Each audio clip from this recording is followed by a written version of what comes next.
Il est 19 heures. Bonsoir à tous. Le conseil municipal du 15 décembre 2025 est ouvert. Peux-tu, Angélique, procéder à l'appel? Bonsoir.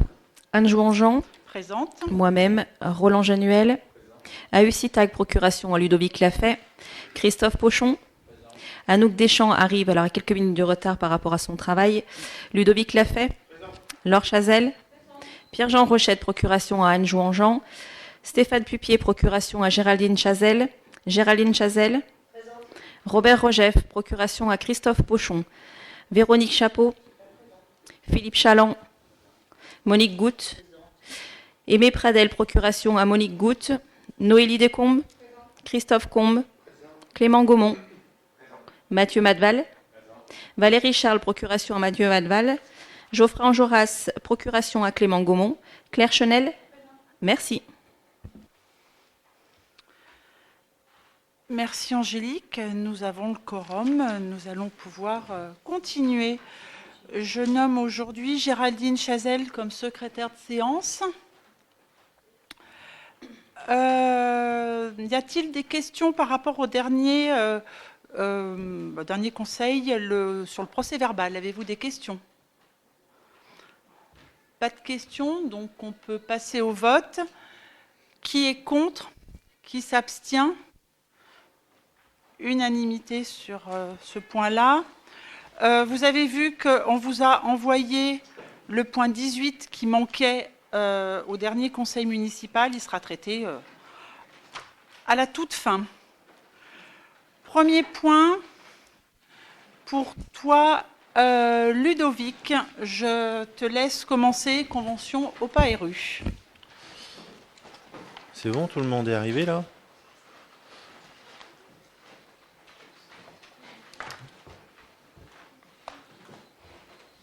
C'est bon, on attaque? On attaque.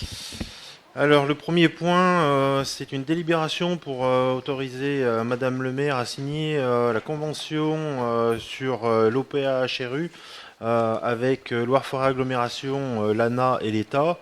Donc l'OPA-HRU, c'est une opération programmée d'amélioration de l'habitat avec un volet renouvellement urbain.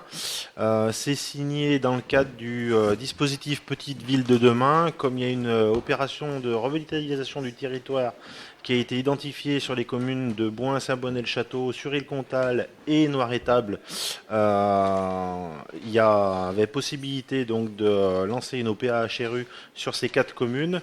La commune de Noiretable a décidé de ne pas se lancer dans le dispositif. Du coup, on se retrouve à 3 communes à signer cette convention-là. Voilà. Je ne sais pas s'il y a des questions particulières. Je vais essayer de faire rapide parce qu'on a quand même des points qui vont être plus longs à traiter par la suite. Donc,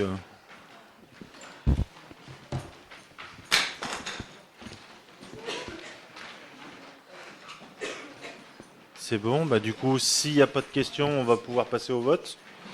Qui est contre? Qui s'abstient? Merci pour cette unanimité.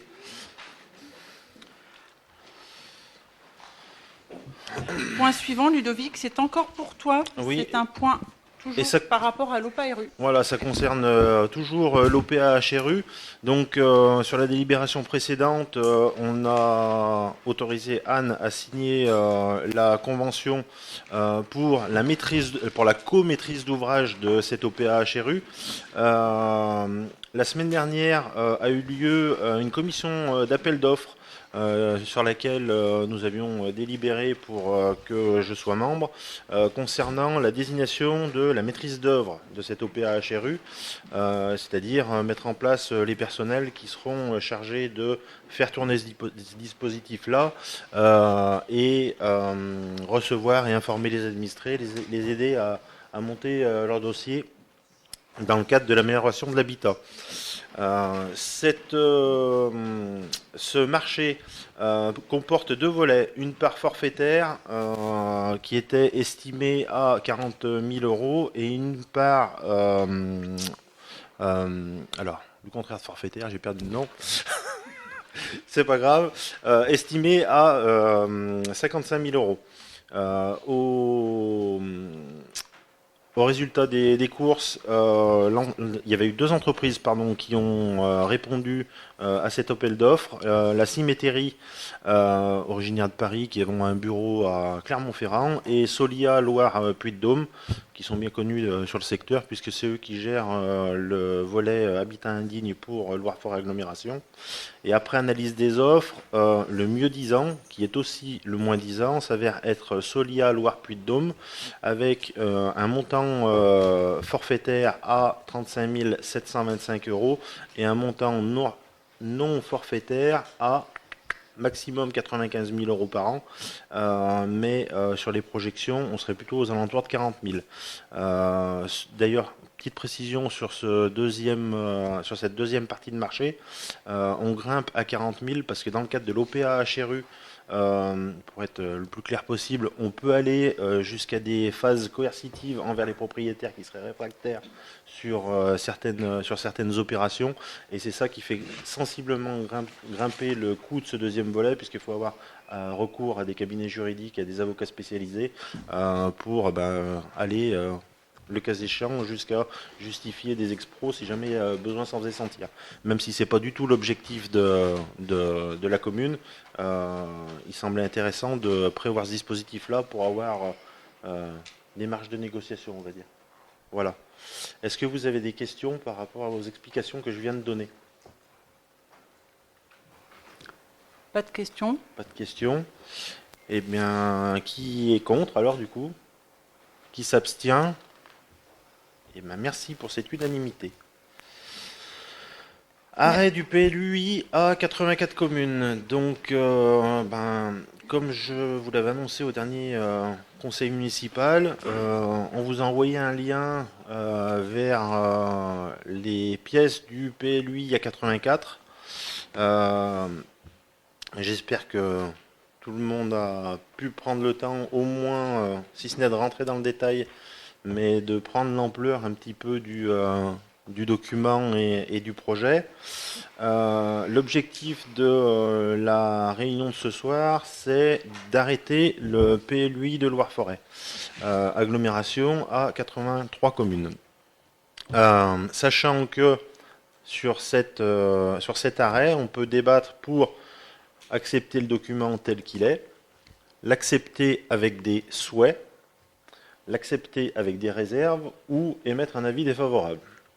La différence entre les souhaits et les réserves, c'est que les souhaits, Loire-Forêt va faire ce qu'ils peuvent pour aller dans notre sens, mais si juridiquement parlant ça passe pas, ou que les services de l'État refusent d'aller dans ce sens-là, LFA ne pourra pas répondre aux souhaits, mais notre avis restera favorable. Dans le cas d'une réserve, si LFA n'est pas en mesure de lever la réserve, auquel cas notre avis devient défavorable. Je vais faire un bref rappel du projet d'aménagement et développement durable sur lequel il y avait 4 axes qui étaient ressortis comme étant les axes importants pour Loire-Forêt Agglomération. L'axe 1, c'était conforter le dynamisme économique et la création d'emplois en répondant aux besoins du territoire et en préservant ses atouts. L'axe 2, c'était garantir aux habitants un cadre de vie de qualité et un habitat désirable et durable pour tous. L'axe 3, c'est faciliter les mobilités et développer des modes de déplacement durables. Et l'axe 4, c'était préserver les ressources du territoire et prendre en compte les enjeux environnementaux. Moi, je vais être très clair. Je vais être très clair. Ici, on est pour faire des délibérations. Au prochain bruit, on passe en huis clos. Moi, je suis d'accord avec vous que cette centrale n'a pas sa place ici. Maintenant, c'est ainsi, ça a été voté. Donc, ce n'est pas le sujet ce soir. Bon, allez hop, on sort. Je veux qu'on vote pour savoir si on continue ou pas en huis clos. Faites bien attention à ce que vous votez quand même. Mais j'ai pas de problème avec ça. Non, mais je parle des... J'ai pas de problème. J'ai accepté tout le monde. Vous faites vos commentaires. Donc là, je vous invite à vous prononcer, vous, membres du conseil municipal, sur ma demande de passer la fin du conseil municipal en huis clos. Qui est contre? 1, 2, 3, 5 voix. Qui s'abstient? Donc, nous avons la majorité. La demande de huis clos est adoptée. Je vais vous demander de quitter le Conseil, d'arrêter les caméras. Non, ça ne marche pas comme ça, non. Non, pour la faire. Parce que les élus, c'est un peu tout le monde aussi, hein, c'est pas que vous. Hein. Je vais vous demander de quitter la salle pour que nous puissions continuer le Conseil municipal.